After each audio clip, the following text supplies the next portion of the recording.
Tun Dr. Mahathir Mohamad has confirmed that Malaysia will scrap the KL-Singapore HSR project. The Prime Minister has not seen the terms of the agreement, but he has been told that the move could cost Putrajaya about 500 million in terms of compensation. He says he has yet to verify if the sum is in ringgit or Singapore dollars or any other currency for that matter. Mahathir told a press conference that the project is only a short track and that it would save commuters just 1 hour in travelling time.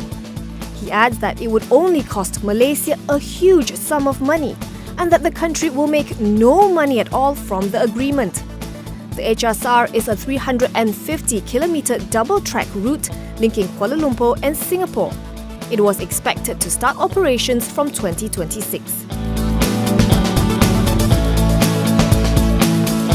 Fortis Healthcare expects to realistically secure 34 to 35% of Fortis Healthcare, assuming its bid for the Indian healthcare player is successful.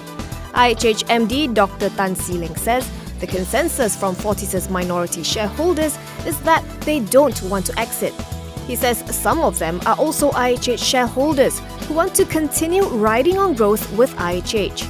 More details will be available once Fortis' new board meets on May 30th, following which IHH hopes to be able to conduct due diligence on the company.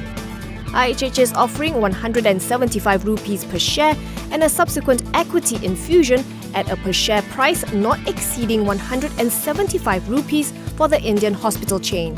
Assuming its bid for Fortis is successful, Tan expects 12 to 15 months of heavy lifting, for which IHH has a 100-day plan to look into and tweak Fortis' operations.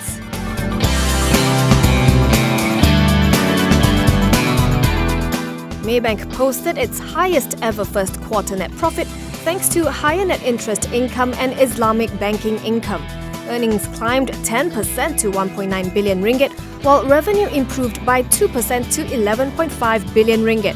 Maybank chairwoman Mohayani Shamsuddin says the encouraging performance continues to validate the banking group's strategy. As for its prospects, she expects the policy changes introduced by the new government, including the zero rating of GST and maintaining of fuel prices, to drive consumer spending. She hopes that the other policies, which are expected to be outlined by Putrajaya, will further drive private sector investments and enhance consumer confidence.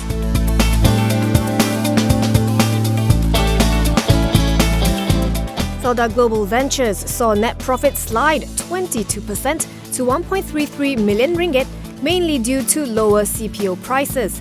Revenue slipped by 17% to 3.6 billion ringgit from 4.3 billion a year earlier. At pre-tax level, however, FGV managed to make a turnaround, chalking a profit of 25.1 million ringgit versus a loss of 32.7 million previously. This was on the back of enhanced productivity and improved contributions from the sugar and logistics and support sectors. FGV Group President and CEO Datuk Zakaria Arshad says the group will continue to push for greater productivity and cost efficiency in every sector.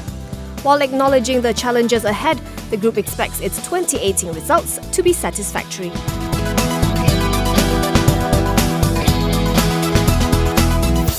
MHB says first quarter earnings jumped 591% to 444.6 million ringgit from just 64.3 million a year ago. The figure was boosted by 258.4 million ringgit in unrealised gain on the fair value of investments in India's GMR Hyderabad International Airport. Top line grew 12% year-on-year to 1.2 billion ringgit, up from 1.1 billion previously. This was due to revenue growth in airport operations, driven by both its aeronautical and non-aeronautical businesses. Moving forward, MHB is expecting some moderation in international growth at its Malaysian operations. It also sees a turnaround in the domestic sector after domestic passengers declined by 3.4% in the first quarter. As for its operations abroad, the Istanbul Sabiha Gökçen International Airport is likely to maintain a double-digit growth momentum for both domestic and international passenger traffic.